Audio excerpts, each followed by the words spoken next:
Awesome. Thank you, Bob.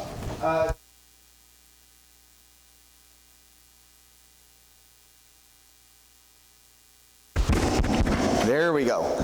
You might turn mine down just a smidge. I'm a bit louder than most people, so. Oh, he should have already muted those. He should have, but that's a fine. Yeah, go ahead and turn those off. There we go. Can everyone hear me okay? All right, everyone, good morning. Happy Sabbath. I had a lot of flashbacks with the children's story.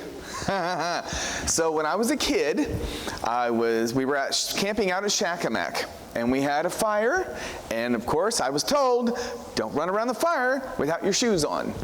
Well, guess what I did? I was running around the fire without my shoes on, and I got an ember stuck between my little toe and my fourth toe. Stuck. It was stuck in there. I couldn't get it out. It like melted the skin between my two toes. I screamed. My mom finally got the ember out and cleaned it off, and of course she's like, I told you. I told you, don't run around the fire without your shoes on. So I remember spending the night with my foot in a pail of cold water as a little boy, and of course I'm pretty sure I peed the bed, but anyway. But that brought back some really vivid memories of being told and not listening. And I paid the price. My sermon today is about lies, and I saw a video of a gentleman talking about this. I think it was on Facebook or something, and I was like, wow, I never put those two concepts together. So it talks about the concept of lying or lies. Now, I know everyone in here has told a lie at some time in their life. Old, young, male, female, right? It could be a big lie, right? A big lie. No, Mom, I'm not smoking. I would never do that, right? I remember that one. That was a big one that I told when I was in high school. Oh, I'm not smoking. And she looked at me with that look that only a mother can do when she knows you're lying. She goes, don't lie to me. I'm like, okay, yeah, I am. That was a bad day. That was a bad day. It could be a small lie, right? Just one of those little white lies. Like, sure, dear, I would love to go to the craft store with you, right? Or for you ladies, it'd be like, oh, no, honey, the hair on your back doesn't bother me, right? It could be one of those, right? Little white lies that we just tell each other all the time, just so we don't hurt somebody's feelings, just to get along. But let's go to John chapter 8.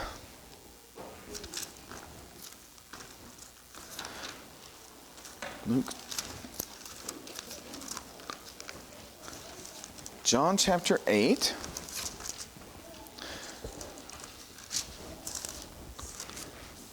Verses 43 and 44. This is Jesus talking. You are of your father the devil, and the desires of your father you do to do. He was a murderer from the beginning and does not stand in the truth, because there is no truth in him. When he speaks a lie, he speaks from his own resources, for he is a liar and the father of it. So we know where lies come from. They come from Satan, right? He is the father of them. He is the originator of lies.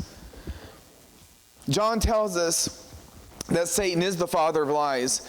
And we have seen time after time how Satan has used lies to keep us from God. Right?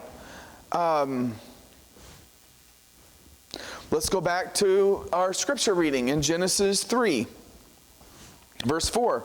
Then the serpent said to the woman, you will not surely die. The first lie told to humanity, right? Not the first lie ever, because he was lying in heaven, right? He was lying to all the angels. But the first one told on earth, right? to Eve, "You will not surely die."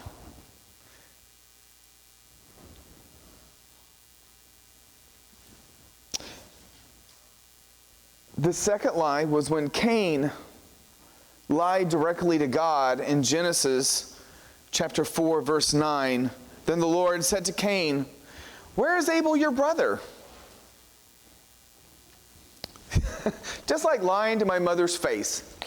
She knew it was a lie, right? He lied directly to God's face.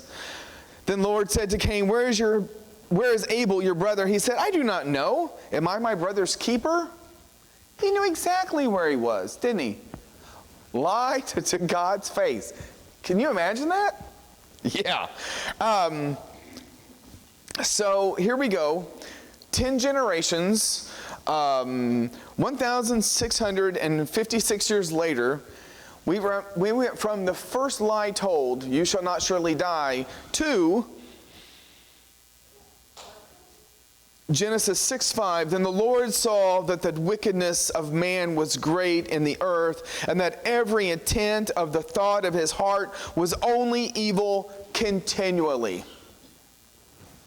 We went from the first lie to God saying, these people are so corrupt. Every thought in their head is horribly evil, and that they're not worth saving. 1,600 years. Right? In the lifetime of the world, that's not very long. But 1,600 years to go from the first lie to total corruption it's a cancer. It spread like a cancer. One of the stories in Numbers, let's go to Numbers. I have these, at least I have these two marked. I don't have to look those up. Let's go to Numbers chapter 13. And this is kind of where it came from.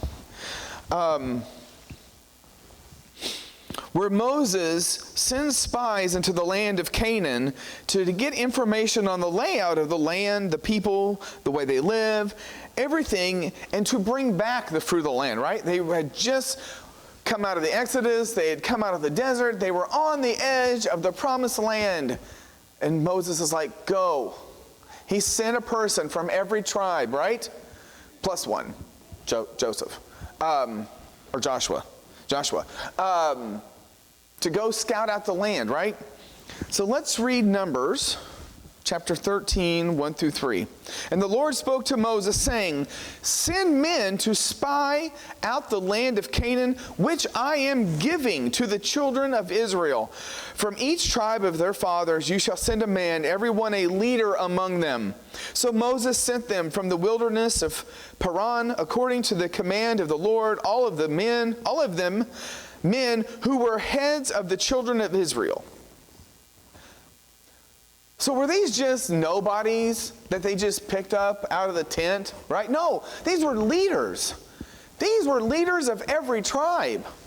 And if you remember, there's hundreds of thousands of them. This is like a huge city about this, I don't know if about the size of Indianapolis, but we're talking a lot of people. And these people were leaders. These men were leaders of each tribe.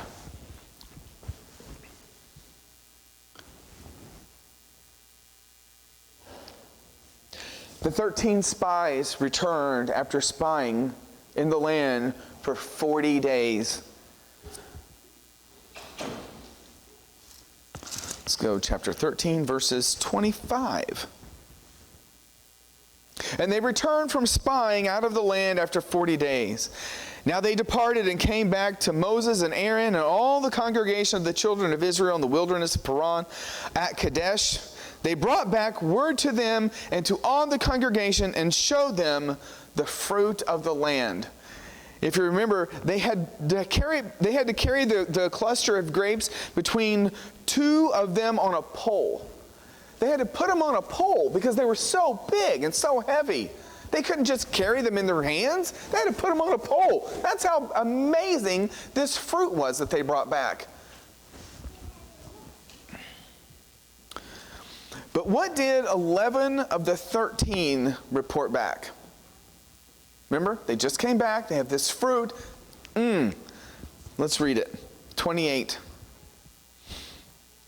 And then or 27. Then they told him and said, we went to the land where you sent us. It truly flows with milk and honey, and this is its fruit. Nevertheless, the people who dwell in the land are strong. The cities are fortified and very large. Moreover, we saw the descendants of Anak there. The Amalekites dwell in the land of the south. The Hittites, the Jebusites, and the Amorites dwell in the mountains, and the Canaanites dwell by the sea and along the banks of the Jordan. Let's skip to 31. But the men who had gone up with him said, we are not able to go up against the people, for they are stronger than we. And they gave the children of Israel a bad report of the land which they had spied out, saying, the land through which we have been gone as spies is a land that devours its inhabitants. And all the people whom we saw in it are men of great stature. There we saw the giants, the descendants of Anak, came from the giants, and we were like grasshoppers in our own sight, and so we were in their sight. Bad. It's all bad. It's all bad. Why are we going there? This is horrible. Right? They even said the land, it consumes the inhabitants. They were just there for 40 days and they made it out okay. How is that? Something smells a little fishy in their story, right? The only voice of hope was Caleb in verse 30. Then Caleb quieted the people before Moses and said, let us go up at once and take possession, for we are well able to overcome it.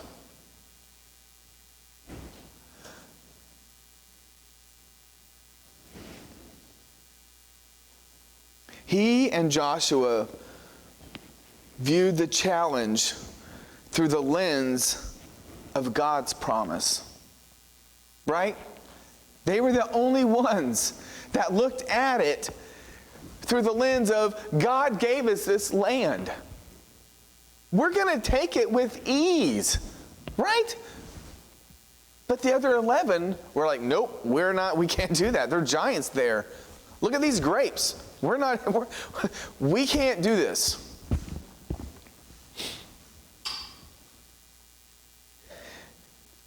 Do you ever lie to yourself? Do you ever lie to yourself?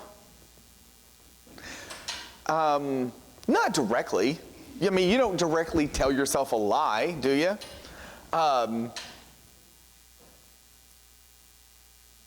None of us directly lie to ourselves, but we tell ourselves stories, don't we? Right? We infer things, or we tell ourselves what we think people think of us.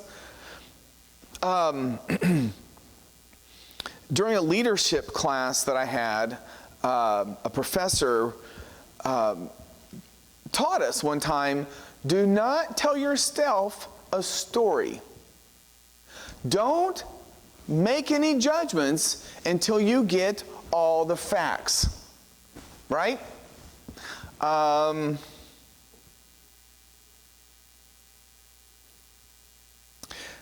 My boss and I, we do that back and forth with each other all the time. When a situation happens, we are very quick to infer what we think the intention of the other person is. Right? You know what? My wife is mad at me because she's not talking to me. I bet it's because I didn't tell her how pretty her dress was the other day. So you know what? If she's going to be mad at me for that, I'm going to be mad at her. You know what? That's not fair. How could she get mad at me just because I didn't tell her how good her dress was? I'm not even going to talk to her the rest of the day. See what just happened? We do that to ourselves all the time with people.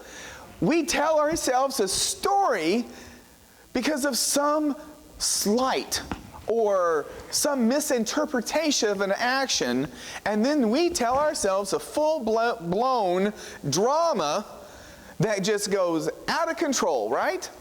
How many times have you done that? At work? All the time, Right, Amanda? You've seen it. You've told me some of those stories, right? I will say hospitals are pretty bad. Okay, I know healthcare. We do it to ourselves all the time, right? We tell ourselves a story. We are very quick when we see on the status board someone that's came in and they'll post it, general complaints. We're like, they're just wasting our time. Why are they even here for? They don't need to come to the emergency room. They should just go to their family doctor to take care of that, right? If you've been in healthcare, you trust me, you know. But then what's funny is when you're in front of the patient and they start telling you things, and then you start hearing the real story. Because not the story you told yourself. When you actually get the facts, you're like, oh my, oh, that's not good. We need to take care of them. Yeah, exactly. That's why they're here. You told yourself a lie. You told yourself a story so you wouldn't have to put up with that. So you wouldn't have to deal with that person. So you wouldn't have to do any extra work, right?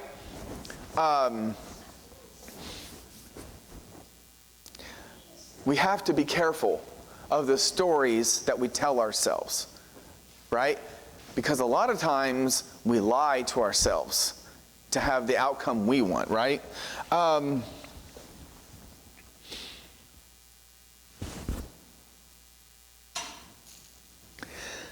Let's go back and look to see what lies Satan is feeding these people.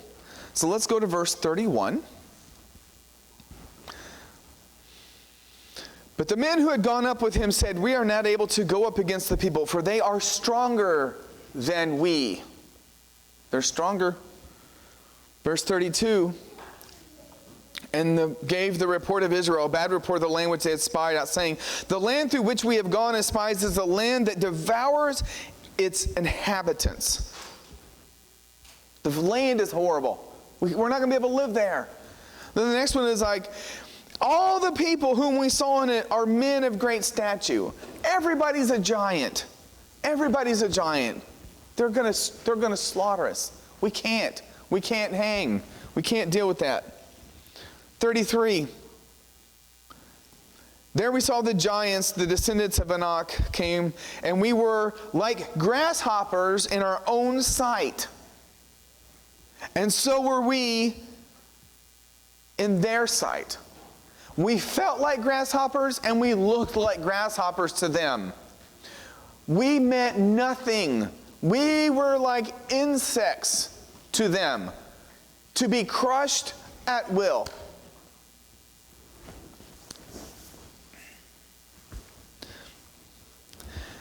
They told themselves and every one of their people a lie.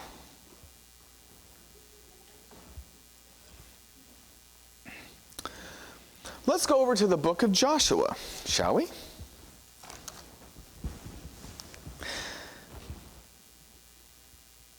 So Joshua, let's see. Is it chapter 2 with Rahab? Do you remember this story?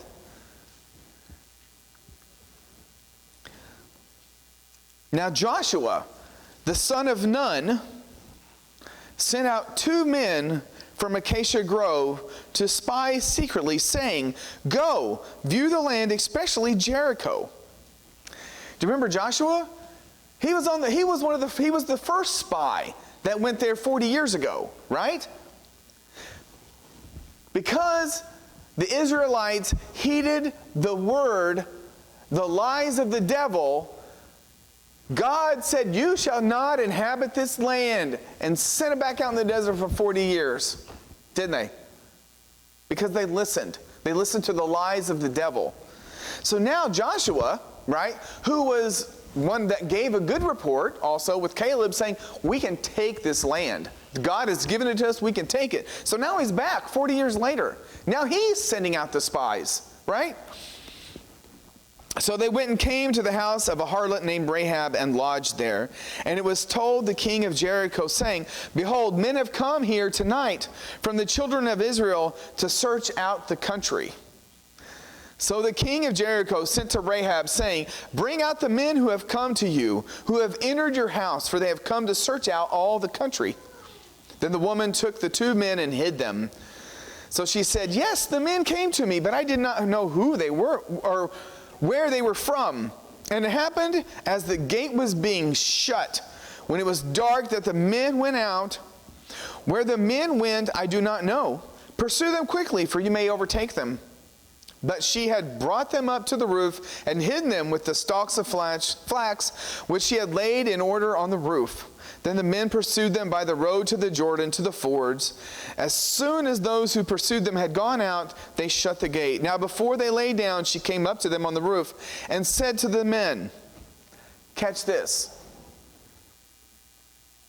I know that the Lord has given you the land, that the terror of you has fallen on us.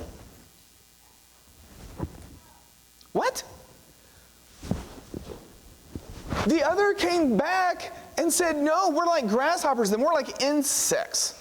They're too powerful for us. But what was the real story? Rahab right there. They knew. The Lord had given them that land, and they were afraid. They had been lied to by Satan.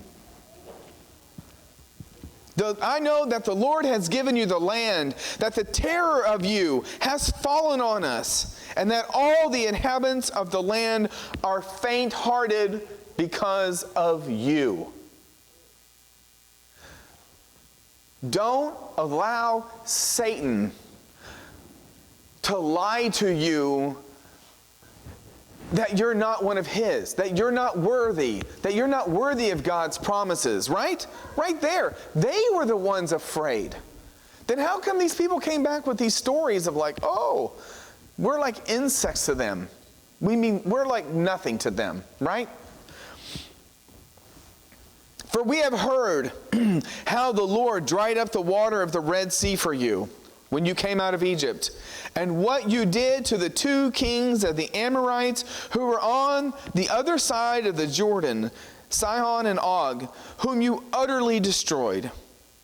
As soon as we heard these things, our hearts melted. Neither did there remain any more courage in anyone because of you, for the Lord your God, He is God in heaven above and on earth beneath. Even the giants, the Anak, right, that lived there, were afraid of them. Why were they afraid? Because they had heard that God was with them, that He was the power that was driving His people, right? How often have you been afraid to speak up and talk about Jesus? How often are you afraid to speak to someone about God's goodness because you're afraid they might view you differently, that they might not, they think less of you? God's with you. He will give you passage. This is the land He has given you. Take it. Stop being afraid. Take the path that God has given to you.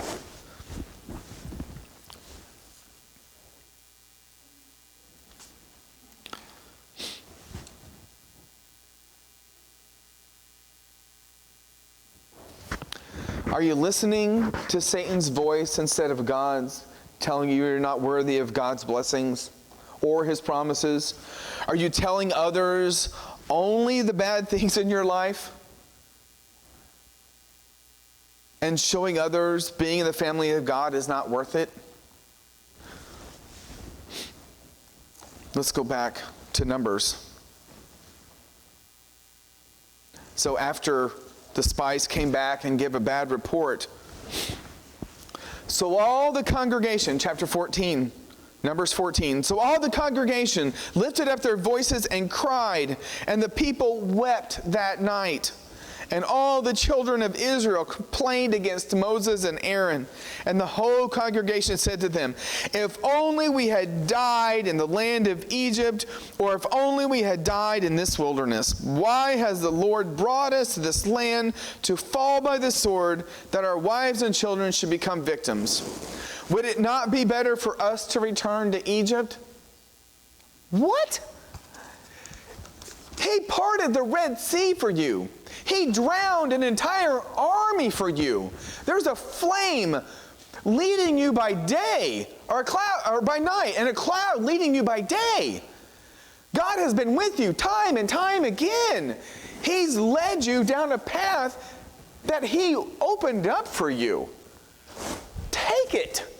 Stop being afraid. Stop telling yourselves lies, right? Stop diluting God's love for you, right? Let me find my place again. Sorry. All right.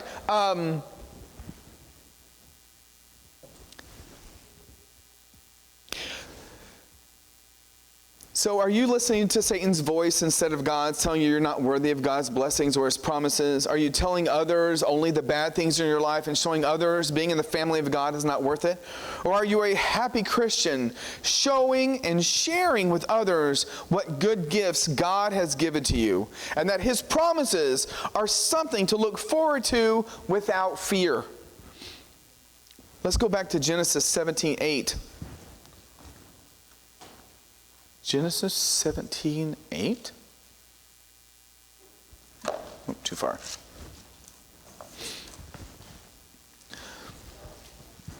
This is the sign of the covenant when Abraham was talking to the Lord. Also, I give to you and your descendants after you the land in which you are a stranger, all the land of Canaan as an everlasting possession, and I will be their God. He gave it to him back in Genesis. All they had to do was take it. This was even before the Exodus. This was even before they were put in chains. God had already given it to them. It was already promised to them.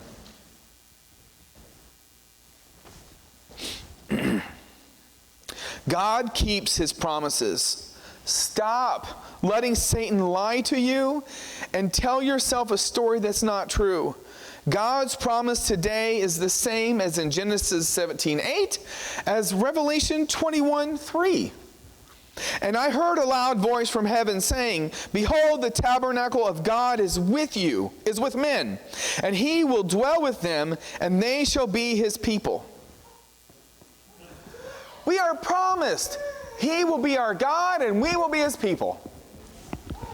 Stop lying to yourself. He's already claimed you. He's already given you a promise that you are going to be His. In closing, I want to share part of what I pray daily. And part of that is, dear Lord, please open this world's eyes to Satan's lies and deceptions. I pray that every day. Because Satan is so tricky. Satan deceives us on so many fronts every day. Doesn't he? I can't do that. I don't have enough money. I can't do that. I'm not in good enough health. Right? Oh, I can't go do that because I'm not young enough, right? I'm too old to go do that. Or the opposite. Oh, I'm too young. No one will listen to me. I can't do that. How often do you lie to yourself, right? How often are you telling yourself a story and listening to Satan tell you what you can't do? God has given you the world. He has given you the power to go out in His name and preach the gospel. He has given you that power. Go do it. Stop lying to yourselves. Stop being afraid. So in closing, like I said, Ask the Lord to open your eyes to Satan's lies and deceptions. Focus on God and His goodness and His truths and promises for your lives.